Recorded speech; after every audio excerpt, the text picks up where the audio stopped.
Welcome back, everybody, to AI Express.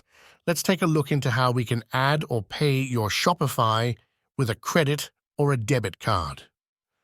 The process is actually really simple. So let's go directly and jump right into the process. So the very first thing you want to do is to go into the little pod, go into Settings. Inside the Settings section of your own dashboard of Shopify, let's focus into Plan. Usually the plan details should be appearing in here, and then what you can do is to try to update your payment method in order to pay for your new plan into Shopify. So let's go into Add a Payment Method. This one should be asking you to add a credit card. Usually credit card doesn't matter if it appears as a credit card. You can add your own debit card, the YF2, so you add your credit number, your expires, CBB, and all the information about your billing address.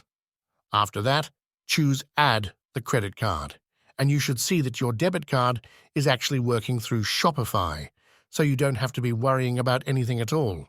The second method, that just in case this actual credit card, adding it as a debit card is not working, is to choose another currency that can be helping you to get started with.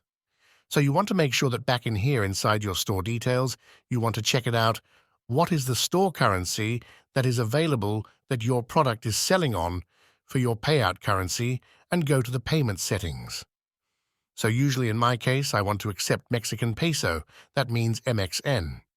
So that means that if I go back into my plan, update my payment method, and go into Add Payment Method, I am able to pay not only with a credit card but with PayPal as well.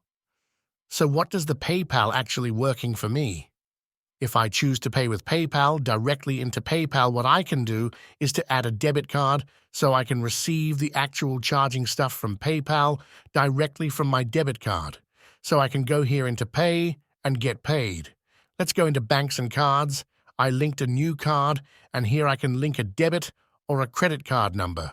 Now I have the card type, the expiration date, the security code, and the billing address. After that, I hit now into Link to Card, and now that my card has now been successfully added, I can choose the Pay with PayPal. So that's going to be sending me directly into this new notifications section to pay directly with my PayPal account, and here to agree and continue. And with that being said, this is how we can pay with our debit card